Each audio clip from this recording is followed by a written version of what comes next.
Olá pessoal, tudo bem? Pessoal, sejam bem-vindos para mais uma Conversa com Café, esse quadro onde a gente traz os nossos clientes para falar sobre as empresas deles, né? Mostrarem o que eles têm de melhor.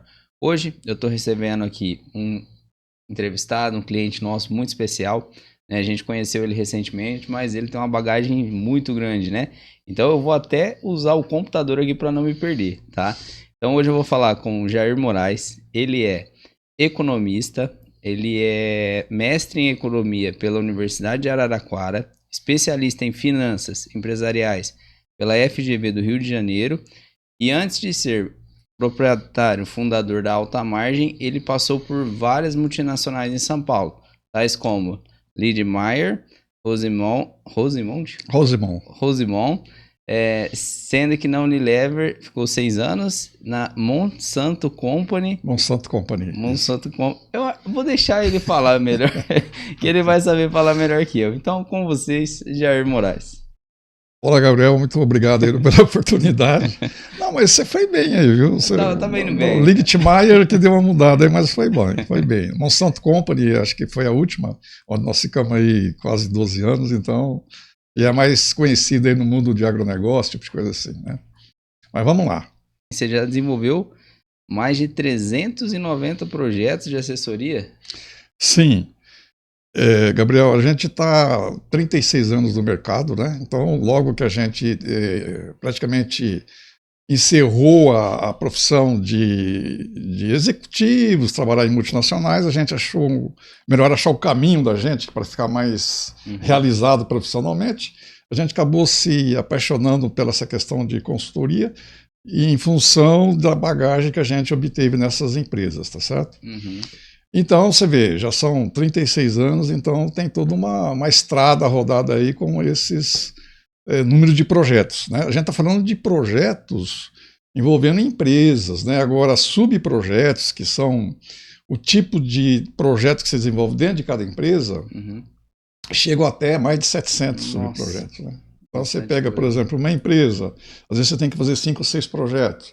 Um projeto para melhorar as vendas, um projeto para reduzir custo, um projeto para melhorar as finanças, né? Então aí você vai faseando isso, então acaba dando assim esse mundaréu de projetos aí. Legal. E aí você começou a falar já de algumas soluções, né? Sim.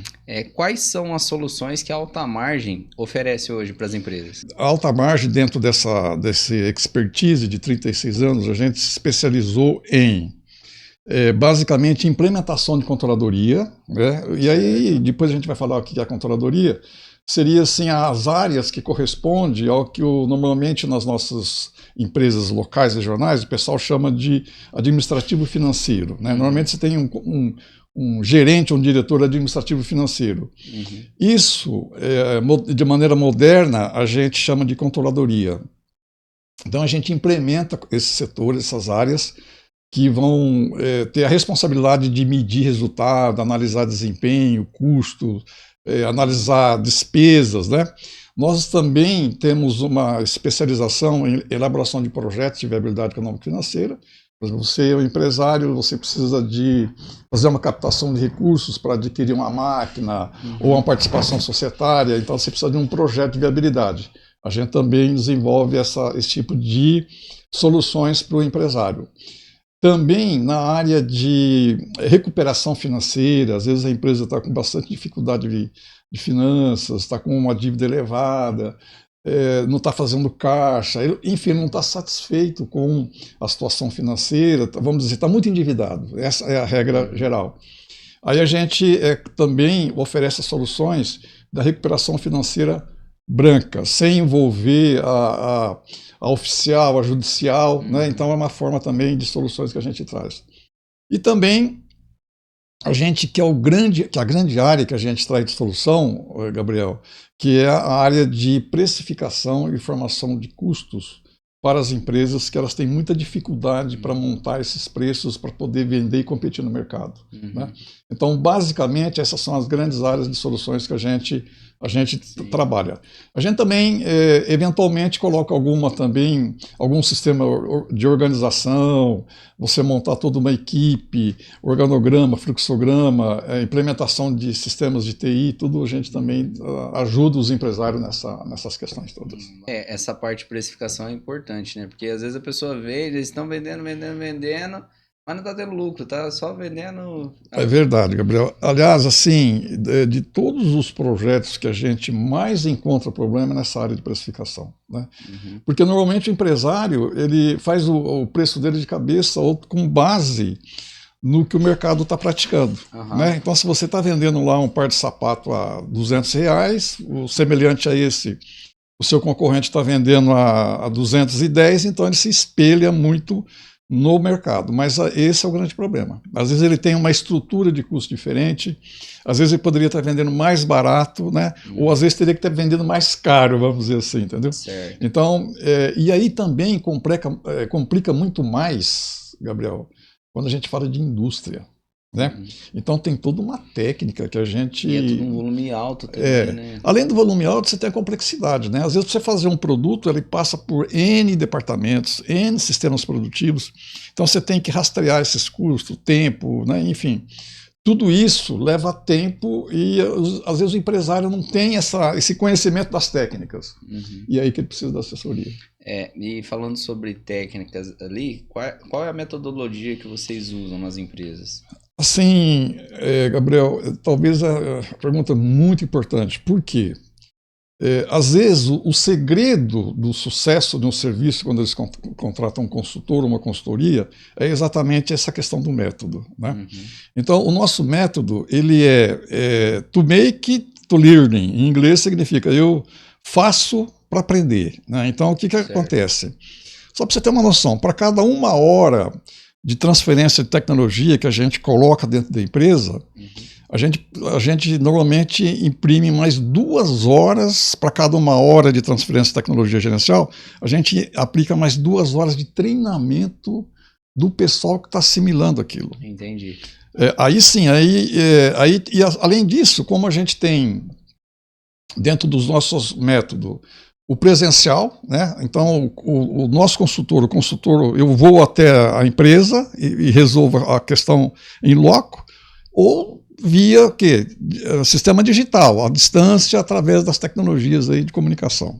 Tá? Então a gente dá esse suporte também à distância. E vocês conseguem atender remotamente só? Sim. Ou tem que ser só na área? Não, nós temos as duas alternativas. A gente tem uma alternativa presencial, né, que hoje os nossos projetos, a metade dos meus projetos eles são presenciais, ou seja, eu vou à empresa pelo menos 1 vez por semana, dentro da empresa, fico vendo a realidade dela, resolvendo os problemas e fazendo as implantações. E tem aquela modalidade mista, que é o que barateia um pouco mais para o empresário, né? Em vez de eu ir 1 vez por semana, eu vou a cada 10 dias ou a cada 15 dias, depende da complexidade. E a gente atende remotamente. O resto. Entendi. Os sistemas, os aplicativos, é tudo remotamente. Hoje a tecnologia facilitou muito. Ajuda pra caramba, né? Nossa, Gabriel, é uma solução assim, numa dúvida, né? Você vê de primeira a pessoa tinha uma dúvida lá, olha, eu não sei como resolver isso, eu não estou entendendo essa fórmula. Você resolve em minutos, né? Pelo WhatsApp você resolve, a gente já resolve. E assim, tem alguma situação exemplo de empresas buscam você para resolver o quê? Tem algum exemplo assim? Tem. Infelizmente o empresário, Gabriel, ele deixa normalmente para chamar a consultoria quando ele está, vamos dizer assim, na pior das situações, que a gente chama. Né? Aliás, para toda situação tem uma saída. Né? Não existe situação que não ocorra uma saída. Mas a maioria chama quando a empresa está muito endividada, né? Ele está aquela monte de amortizações, um monte de parcelamento que ele tem que pagar, ele não está dando conta, né? Começa a vir inadimplência junto às instituições financeiras. Ele está cansado de trabalhar e vê que não forma caixa, né? Não tem caixa. Ele não consegue competir no mercado, ele não consegue tirar o pedido, se for o caso de tirar pedido dos seus produtos. ou ele não consegue ganhar o orçamento de serviço que ele está fazendo para o mercado, para um futuro cliente. Então, esses são os principais pontos que faz com que a gente é chamado para resolver essas questões dentro da empresa. Uhum. E chamou, por onde começa o serviço dentro da empresa? Então, esse também é fundamental, essa questão. Por quê? Porque uma consultoria só vai ser bem feita e só vai trazer resultados se de fato a gente fazer um diagnóstico bem estruturado, bem levantando assim, a realidade que se encontra no negócio do empresário. Né? Então a gente chama de diagnóstico. Né? A gente fica, às vezes, é uma visita técnica, às vezes essa visita ela assim, ela não é cobrada, mesmo que a gente faça o orçamento. E a gente faz o diagnóstico levantando todas as operações empresariais, né, desde venda, administração, produção, qualidade, logística. A gente levanta todos os pontos pelo questionário que a gente tem e pela conversa que a gente tem também. Né? A gente não é só conversar, anotar e pegando números. A gente tira assim, faz um mapeamento da situação da empresa. Obviamente, como o nosso expertise maior, Gabriel, é na parte de finanças. Então a gente, né, a hora que chega na área financeira, aí sim a gente vai pegar todos os dados, tipos de contrato que estão em atraso, planilhas que se forma o custo, os razões da contabilidade, os dados de contabilidade para ver como é que estão as despesas, nível de folha de pagamento, enfim, todo esse diagnóstico para a gente fazer um mapeamento para achar onde é que está o problema e propor a solução.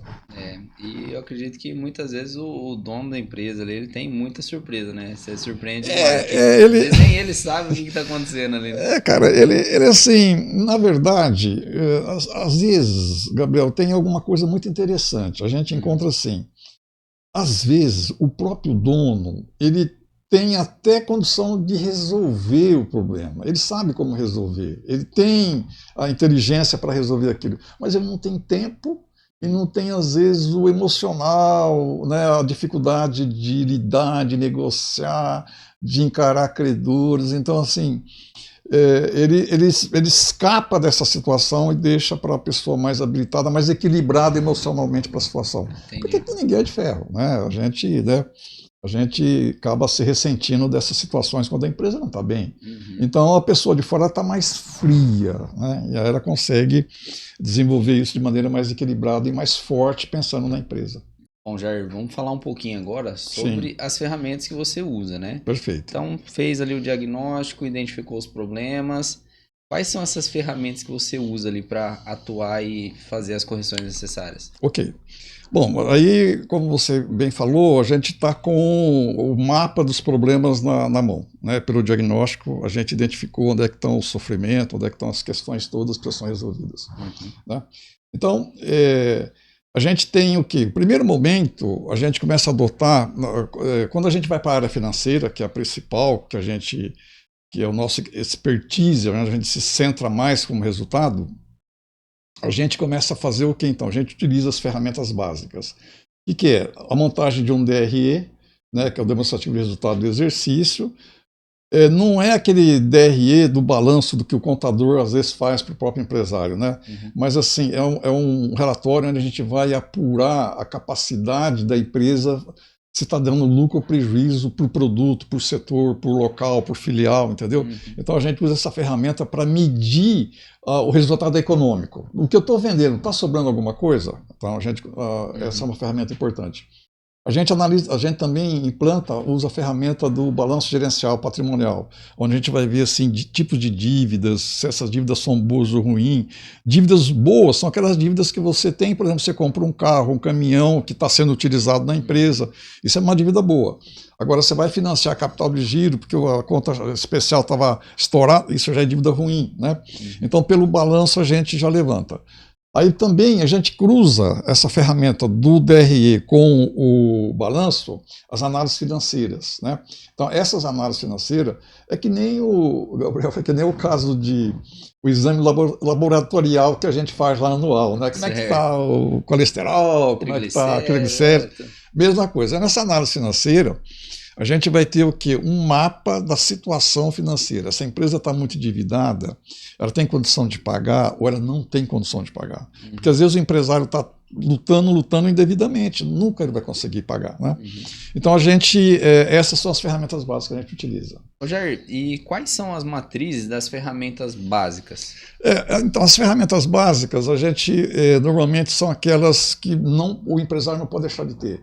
Como a gente mencionou lá atrás, a questão de você ter o DRE todos os meses, né? Então você está começando em janeiro, fevereiro, você vai montando isso todos os meses, vai acumulando esses valores para saber durante, por exemplo, nós estamos no mês de maio, né? Até o mês de abril, que foi o mês passado, o que aconteceu em termos de resultado? Está melhorando, está piorando, esse tipo de coisa assim, tá certo?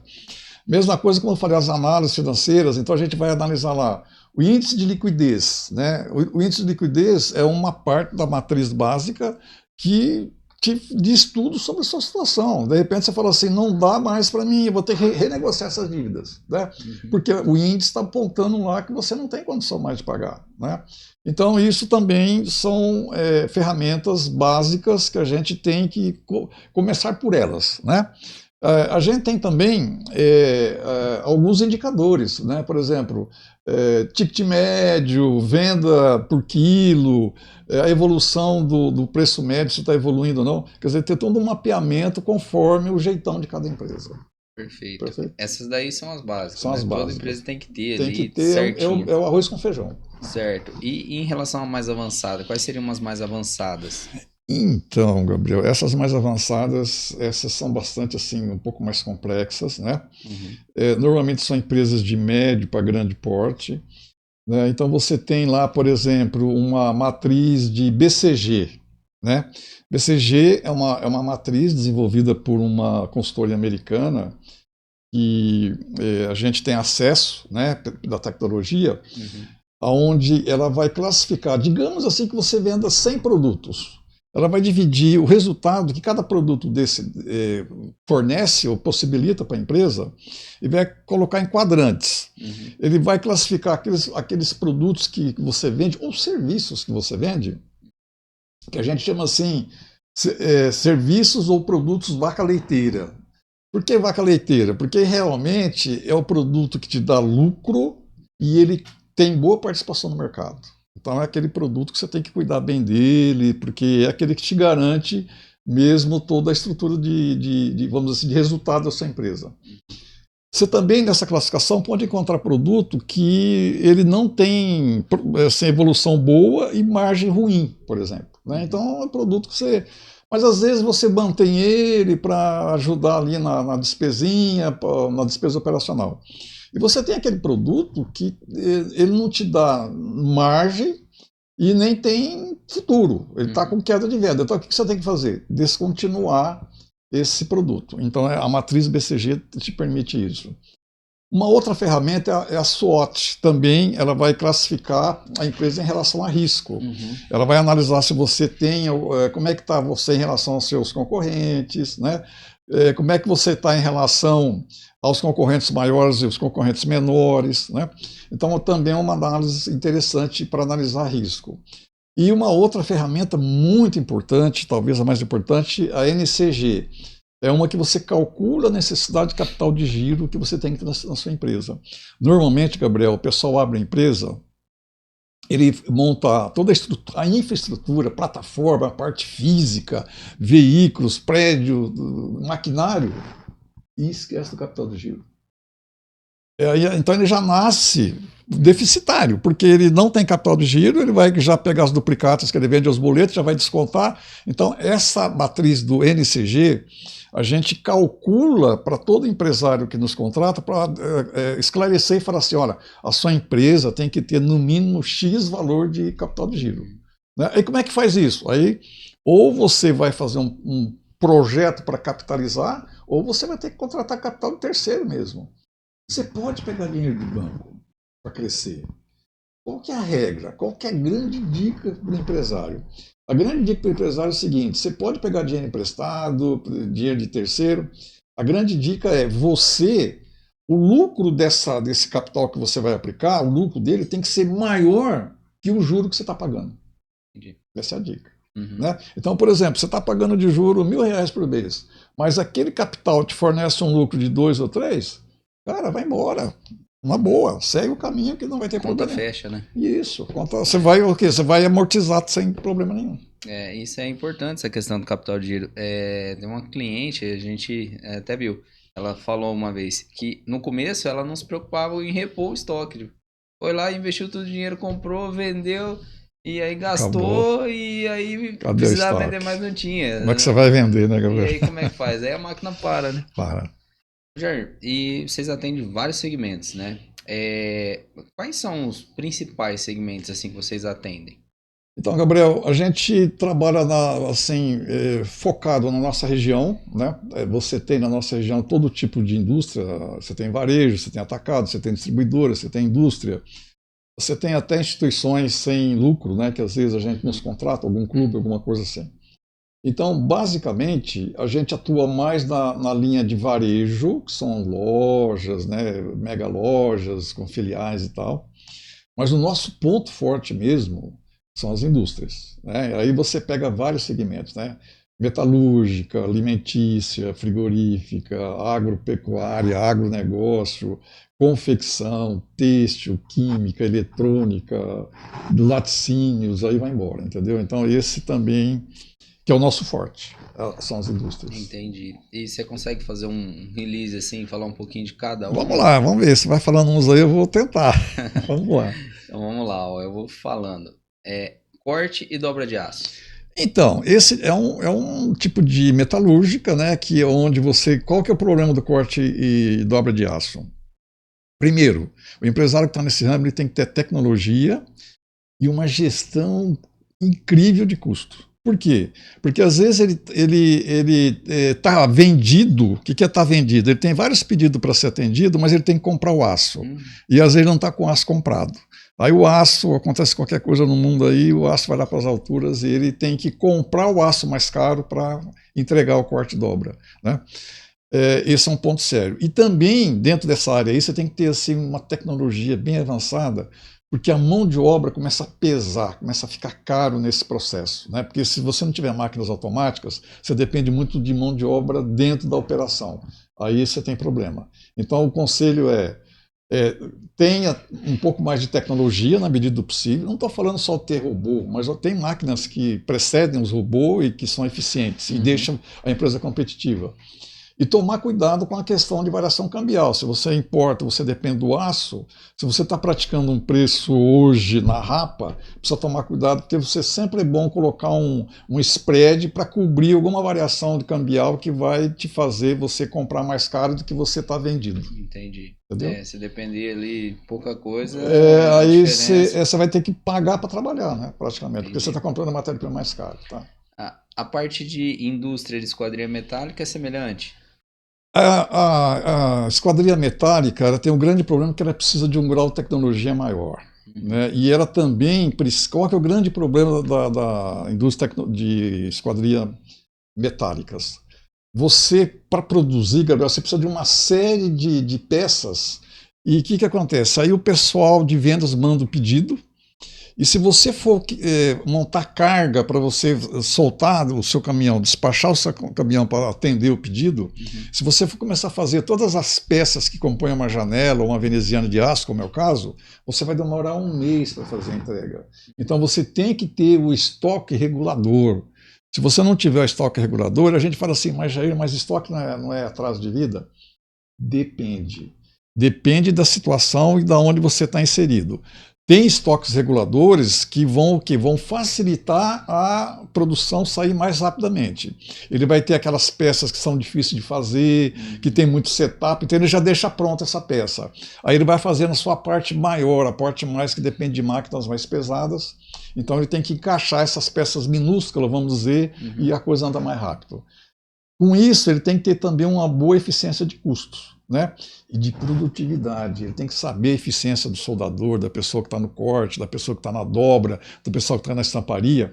Ele tem que ter uma gestão de produtividade de cada equipamento desse. Né? Então esse é o problema da esquadria metálica. Perfeito. Rede de farmácias e varejo. Rede de farmácia e varejo. Gabriel, É um setor lindo, um setor maravilhoso, a gente tem até um pouco de paixão por isso. O setor de farmácia, o grande lance é um só praticamente, vendas. Tem que ter vendas. Né? E o que acontece? Às vezes a pessoa, o farmacêutico lá, ele esquece de fazer o quê? De fazer mídia. Né? Se ele não faz mídia, as grandes redes que estão aí atropelam as redes menores e o pequeno. Então, se ele não fizer mídia, mesmo que seja assim, um aplicativo de venda mais simples, mas ele tem que estar na rede social, ele tem que estar com preço, ele tem que estar com promoção. Farmácia é vender, se você não vender, fecha. Então, e aí, nesse vender, você fala assim, Jair, mas você tem que controlar custo? Tem que controlar o seu custo fixo, aquele custo da estrutura. Porque o custo do medicamento, ele já vem com o preço controlado, né? Quando tem lá os remédios que são caracterizados de ético, já vem tudo controlado o preço. O genérico, sim, você pode ter uma abertura maior de uma margem maior, né? Então você tem que também trabalhar com um mix legal. Então você tem que trabalhar com um mix de genérico maior, porque te dá uma margem maior, com um ético menor, que ele dá apenas margem, e vender, vender, vender. Dá um bônus para o seu balconista. Se você vender R$3.000 de perfumaria hoje, eu te dou tantos, R$200 no final do mês de bônus. Quer dizer, trabalhar a venda. Fazer de tudo para vender mais. A farmácia é isso. Indústria química. É complicado. Indústria química é complicado. Se você tem uma indústria química onde você depende de varejo, de colocar seu produto lá na prateleira do supermercado, você tem que ter preço e mídia, né? Porque o seu produto não aparece. Você tem que ter assim, uma performance de custo muito grande, e aí a gente entra com tecnologia, comprar matérias-primas bem compradas, porque você tem que ter preço. Né? Que, vamos dizer que você fabrica sabonete.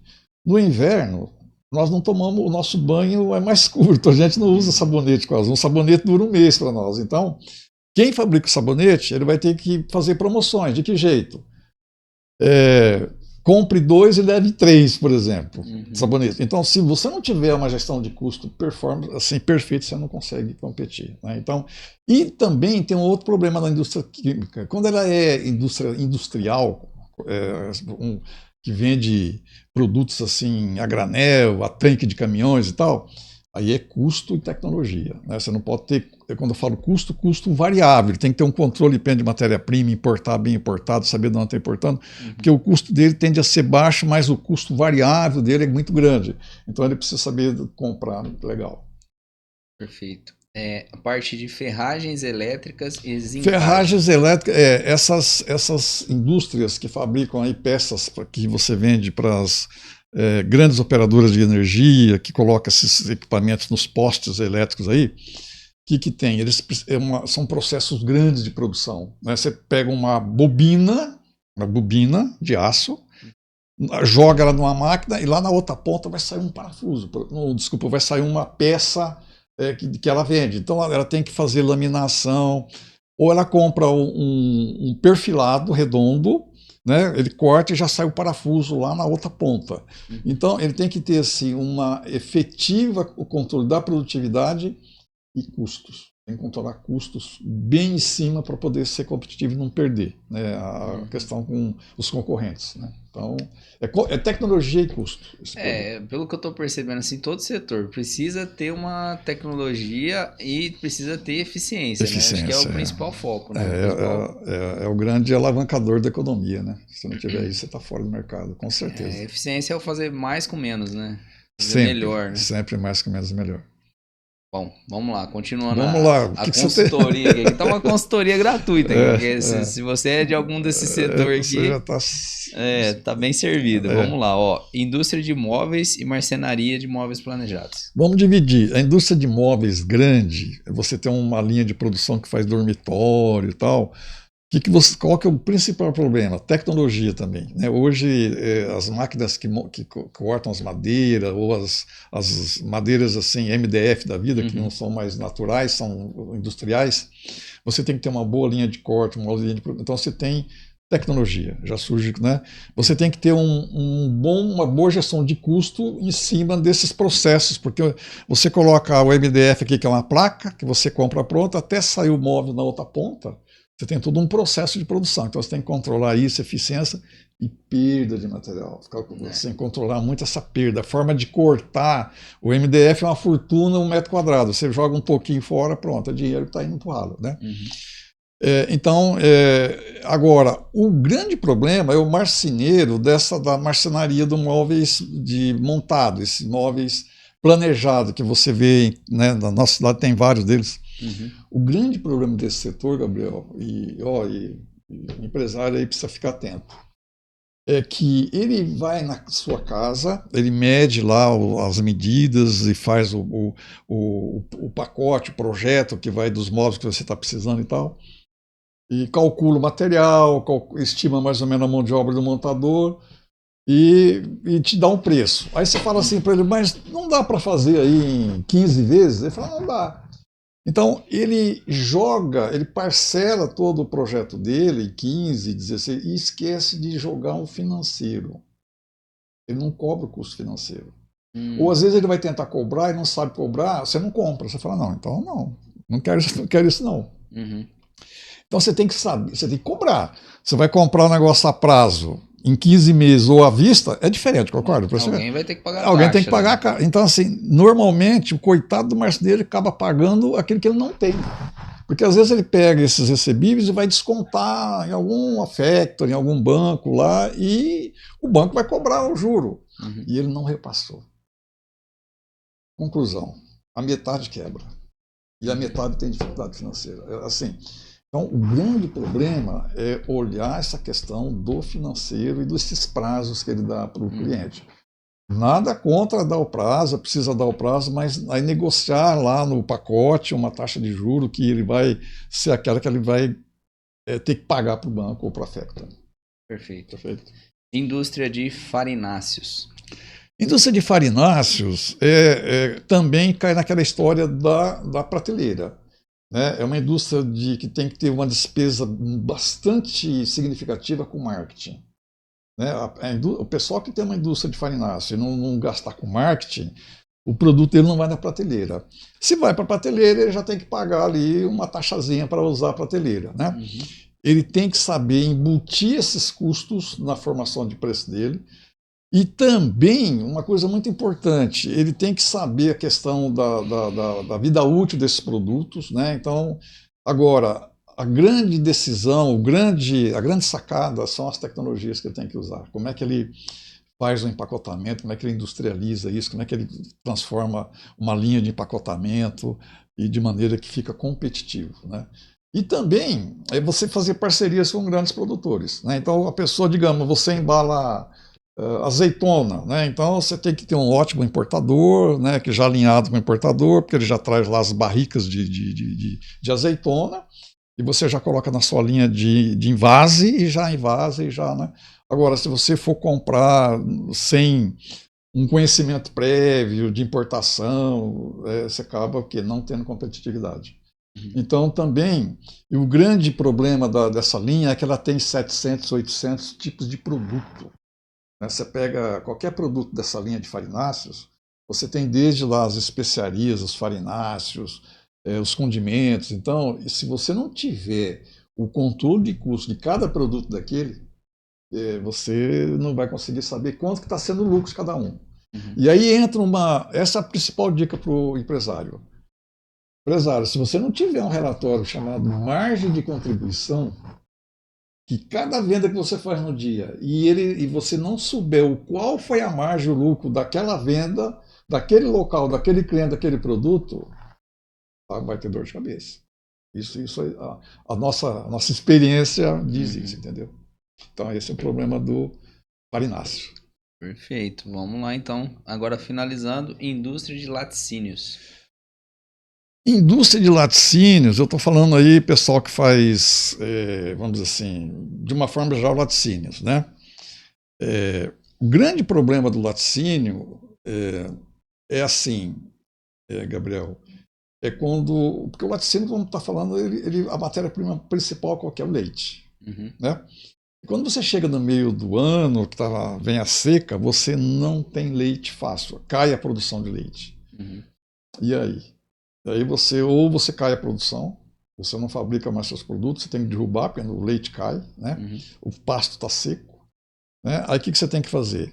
Você tem que saber compensar essa perda de laticínio, de leite, da matéria-prima, por alguma coisa que substitua o faturamento. Né? Se você faz algum produto que pode ser substituído por leite em pó, por exemplo, aí você vai ter que importar, você tem que ter um bom trader, uma boa empresa de que você confia para fazer as importações.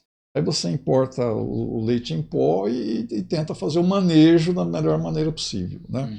Então, o grande problema do laticínio é tomar cuidado com o faturamento que nessa época aí vai cair, porque você não vai ter a matéria-prima básica. Ou você se prepara e provisiona na hora que você tem fartura dessas matérias-primas, né? Você faz lá uma reserva, ou você tem que ter essas saídas mais estratégicas na ausência dessas matérias-primas. É isso aí, são várias soluções para cada segmento aí, né? Então, eu nem coloquei aqui, Jair, mas depois eu vou deixar o contato aqui certinho. Tá, legal, quem precisar legal. de algo mais específico, pode chamar o Jair aqui, que eles vão auxiliar vocês aí. Ele já passou por um pouquinho de tudo aí, né? Verdade, cara, verdade. E quais foram as categorias desses projetos implantados? Ok, Gabriel. Muito legal isso. Então, os projetos e subprojetos, né? Normalmente, quando a gente fala em projetos, a gente já até mencionou lá atrás que foi o caso da implantação de uma controladoria. Né? O subprojeto, dentro dessa questão das grandes áreas de finanças, então você tem, por exemplo, a implementação de um setor de custos dentro de uma empresa. De qualquer uma daquelas que nós falamos, do farináceo, do corte-aço, de uma loja que tem filiais. Então, a implantação de um setor de custos e precificação é um subprojeto muito importante que a gente implementa pra caramba. Então, por exemplo, hoje, 80% dos meus clientes, eles adotam essa questão da precificação. E para você fazer uma boa precificação, uma boa tabela de preço, você precisa o quê? Ter o custo correto. Né? E aí, Gabriel, entra uma história muito interessante. Para você fazer um bom preço do seu produto, imagine que você tem uma loja de móveis, você vende dormitório, móveis, decoração, mesa, né, sofás e tal. Aí, essa loja ela vai ter que ser enquadrada num regime fiscal. Ou é simples, né? Ou é presumido, lucro presumido é lucro real. Você tem essas três opções. Né? Tem outras variações aí também.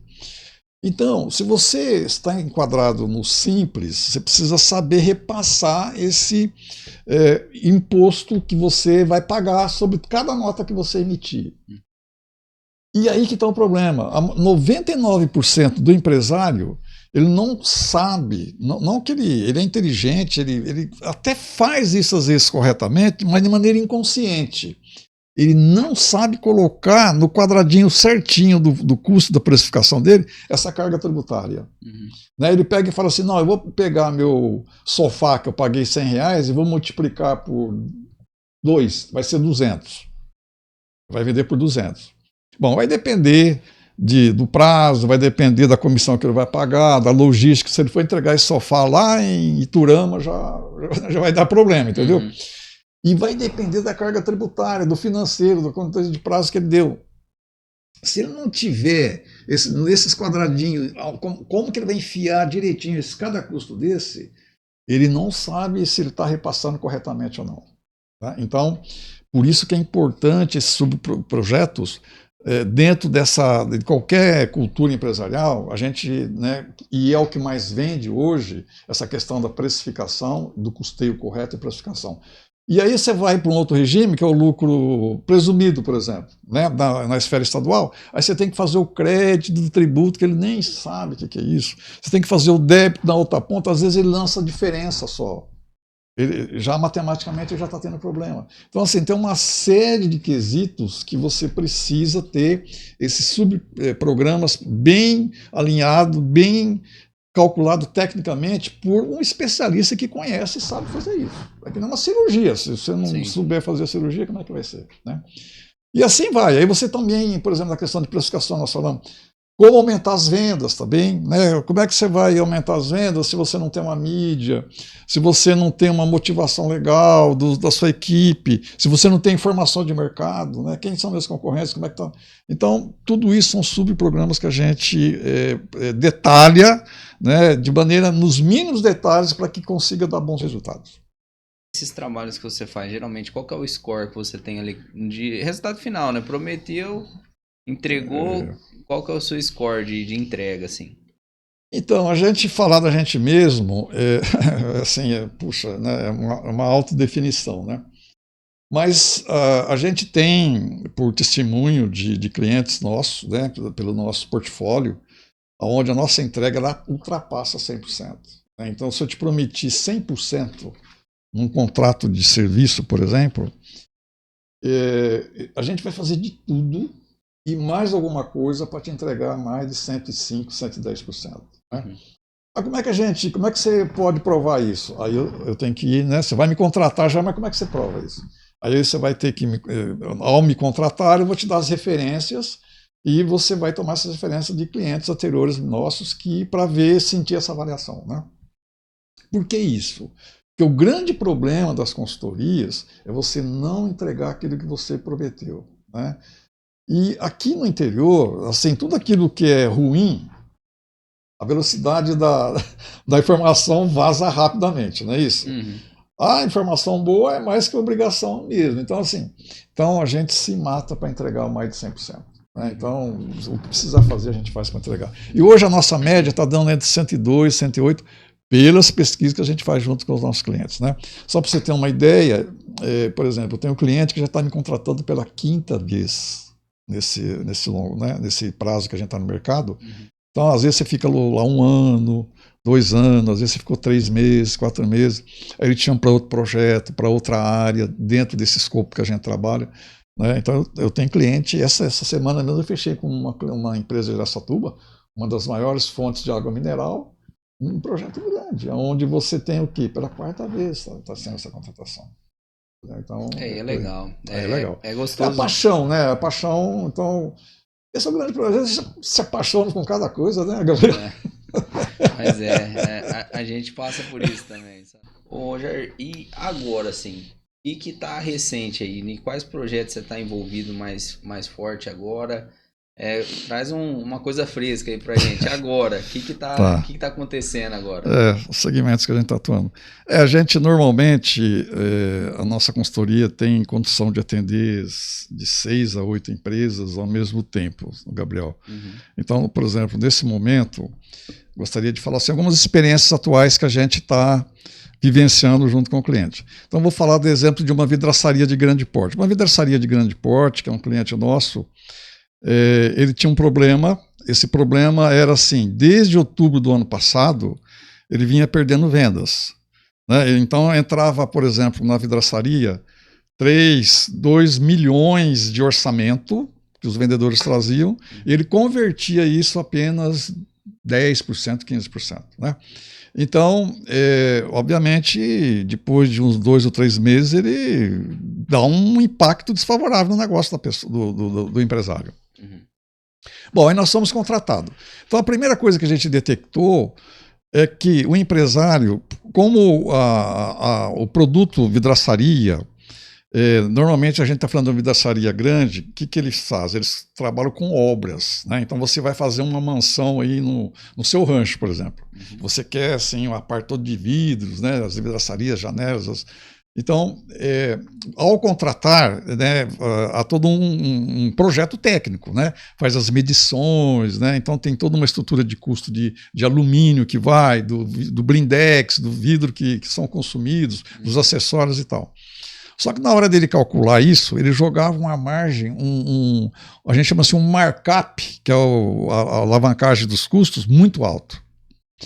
Como ele fez isso no passado, e ele ganhou dinheiro com o markup dele lá, jogando ali, pagar a matéria-prima, eu vou jogar por 2. Entendi. Então ele sempre ganhou, 30 anos ele ganhou dinheiro assim. Mas de repente começou o quê? A aparecer mais concorrente. Né? Então, conclusão, ao fazer a revisão, a gente derrubou esse markup. A gente viu que ele jogava muita despesa que não existia, ele embutia despesa que não tem como pagar, por exemplo, ele pegava a despesa da família, lá, um monte de despesa, faculdade da filha, tudo vai repassado na obra, não tem jeito. Então, assim, a gente disciplina aquilo que o mercado consegue pagar. E a gente, então, tipo assim, agora em abril, né, ele estava vendendo a metade do que ele estava conseguindo, vendia no passado. E de outubro para cá, que ele estava vendendo a metade do normal do faturamento da empresa.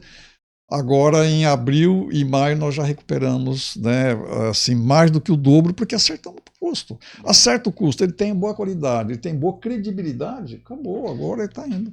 Porque ele estava dando um orçamento maior do que o cliente. O mercado perdia.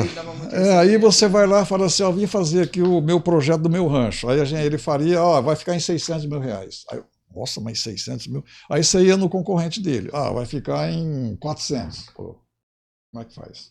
Vai perder. Né? Então, e isso, se não souber, porque são obras grandes, às vezes demora 2, 3, 4 meses. Né? Então, a pessoa, na segurança, joga mais do que... Né? E aí, nesse caso, você atuou ajudando... Alinhando com o mercado.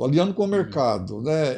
Até um pouquinho mais caro que o mercado, mas ele tem credibilidade, ele entrega, ele tem confiabilidade. Então, você sabe que a maioria das empresas, às vezes, pega um projeto desse, se não fez o preço certo, ele não consegue entregar a obra, ele abandona. Então, essa empresa faz 30 anos, ela entrega perfeitamente, tem uma boa credibilidade, entendeu? Mas não estava vendendo por excesso de custo, entendeu? Entendi. Entendeu?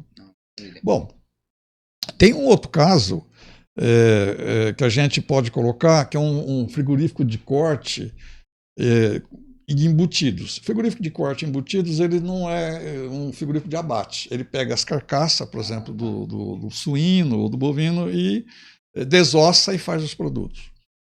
Muito bem, qual que era o problema desse frigorífico? O frigorífico de médio porte, aqui na região de Rio Preto, onde ele não sabia quantificar o custo, o tempo de cada operação. Então, digamos, ele vai fabricar a linha de cuiabana, ele bela de uma linguiça cuiabana. Só que ele não sabia medir o quanto de mão de obra ia em cada produto desse. Né? Então, o que ele fazia? Ele chutava por baixo.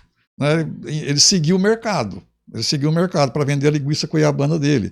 A linguiça TC, que é aquela linguicinha mais fininha e tal, que é uma baita de uma linguiça também, legal para consumo.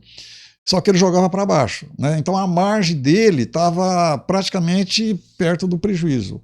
Então, a primeira providência que a gente fez foi medir esse tempo de cada processo, né? A gente mede homem-hora, se a desossa é manual, ali você faz, então você tem que medir o tempo para desossar uma carcaça.